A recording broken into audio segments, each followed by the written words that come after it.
Our College Tip-Off 2025 series continues, and we are talking about the Wolfpack of NC State. Todd Gibson and Kevin Holden-Givy has been joining us. Of course, we talked Duke basketball as well. But NC State is an interesting thing because Duke will always be a story. Yep. UNC will always be a story. And NC State, when they're good, has been a story. Now, the story last year was not the kind of one they want to tell, but wow, did they pave that over and start a new era with Will Wade. This is the most exciting. I've been in this market for like 30 years. I've been covering NC State basketball for some 30 years. I've never seen the excitement heading into a basketball season. Now, football season is different. Every year, we're going to be great. It's different this year with basketball. It's never been, in my years here, it's never been as exciting as it is right now. The fan base is just ready for this Will Wade show. And I tell you what, he is going to produce a winner here at NC State. The interesting thing to me is we've seen in the time that we've covered sports and you here in this area that, you have talkers and you have performers, deliverers, right? Like Coach K, for example, at Duke, would not have done a whole lot of this in front of a microphone. Right. He was not a talker. Yeah. But Will Wade has a chance to be both in that he came in that introductory presser talking all kind, like he was talking about sellout in the first game in his introductory presser, and then he goes out and acquires this incredible roster. And we'll get into the experience on this roster in just a moment. But as you mentioned, Wade brings that energy to his team. He's backing the talk up. He's not afraid. He's not afraid to say this is a good basketball team. Kind of reminds me of Jim Valvano. That's years and years ago. Yeah. That's the last time NC State had a coach that would go out of his way to toot the horn and say, "Hey, we're good, and we're gonna show you we're good." You're gonna see how good this team is. Will Wade is not backing down one iota when it comes to that, and it's going to be fun to see. Because he delivers everywhere he's been. He has delivered, and he's going to deliver here at NC State as well. Don't take our word for it when we're telling you that Will Wade says they're good. Listen to him say it. We're good. We got a good team. A lot of coaches get up here and badmouth their teams. Like, we're damn good. We got a good team. We're going to play hard. We're going to be fast and physical. We're going to get after you on both ends. We're going to be the aggressors on both ends. We're going to play for NC State. And we're going to be consistent. That's the biggest thing. We hadn't had the consistency that we need around here. That's what you said. We're like the Dow Jones. We're up, down, up, down, up, down. We're like the stock market. Like, we've got to be a consistent stock. That there's small growth every year, but you know what you're getting, and that's what we're going to be, and we're going to lay the foundation for that this season. All right, here I go.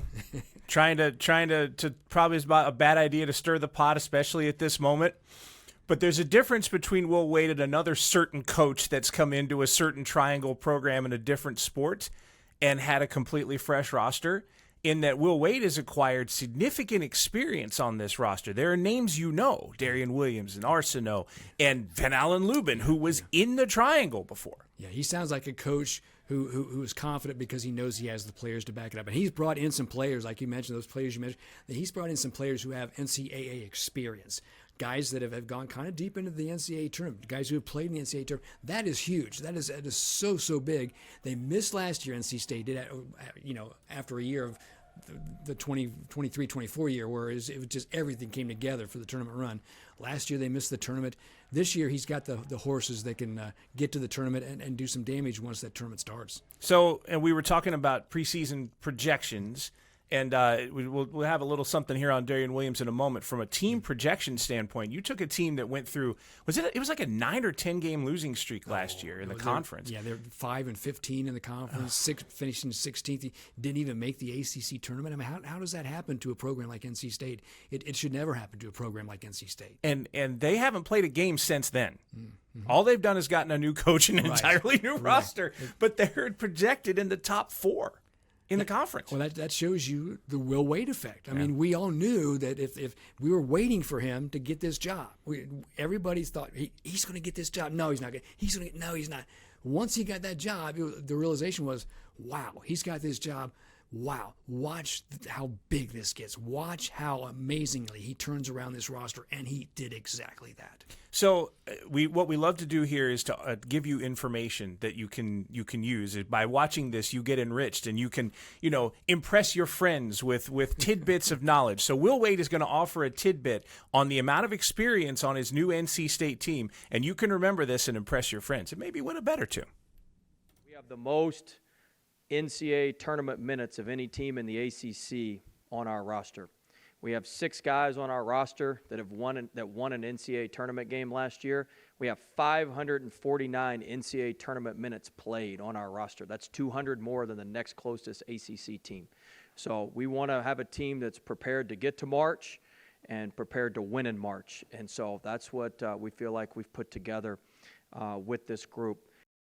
The most tournament minutes of any team. Wow.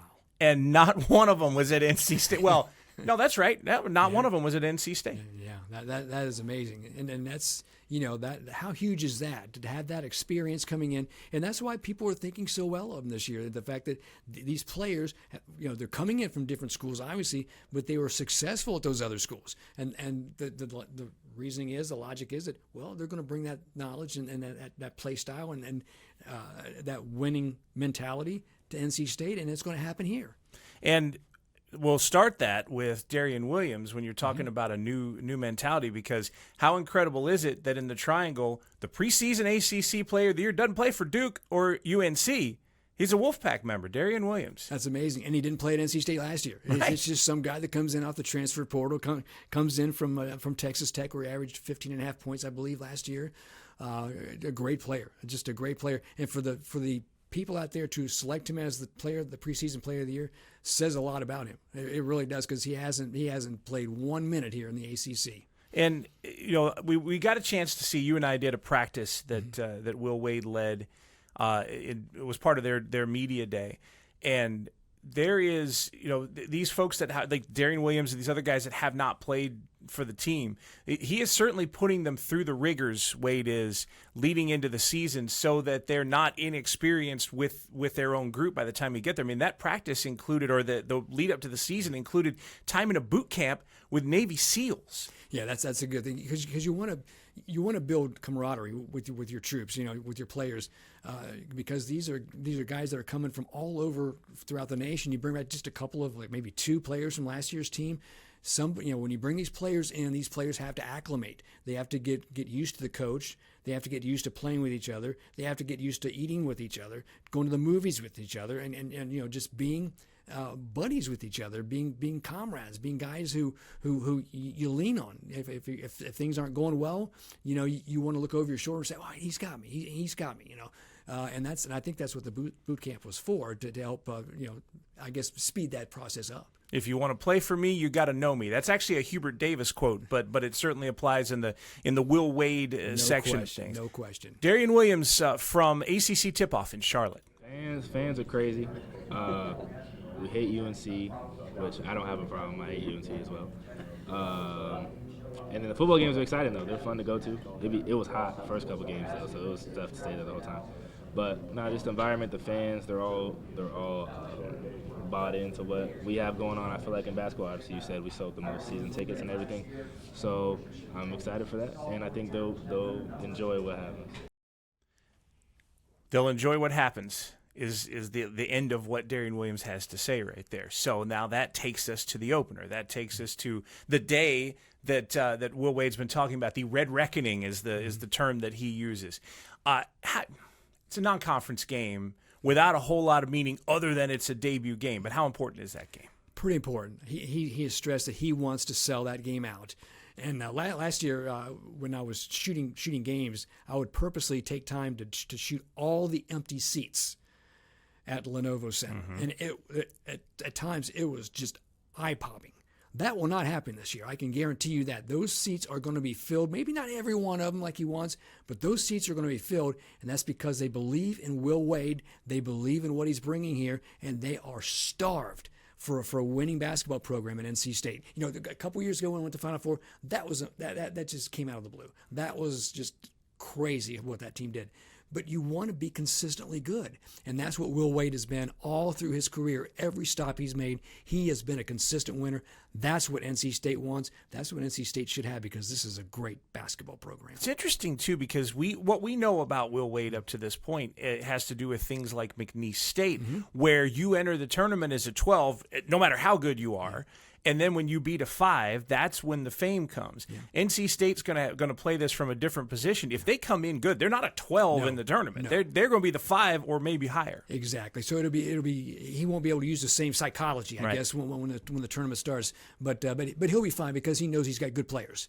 And he'll be able to, he won't have to, the underdog thing. He won't have to worry about that. He will just bank on the fact that I've got good players and I know I'm a great coach. We're going to beat you. The 2025 ACC preseason poll came out in sort of mid-October or so, and look, you know who number 1 is in that thing every year. And Louisville got first place votes as well, so they were 2. But it's North Carolina 3 and NC State 4, which tells you that voters are also in this boat of they look at the roster, revamped roster, and they believe that this team can come together because that, in theory, you would like to think that our group is an educated group, right? When I talk about voters, I'm talking about media members. Yeah, I don't know. Sometimes we're not. Sometimes we swing and miss wildly. But that to me was telling, right? Because you've heard coaches come in with noise. You've heard coaches come in with speeches. I mean, some of them, you have to, right? You're acquiring a new position and a new regime and whatever else. But this is closer to results than I would expect it. I mean, again, talking about a team hasn't played a game yet, but so far people are noticing. Yeah, I think 4 is about the right spot.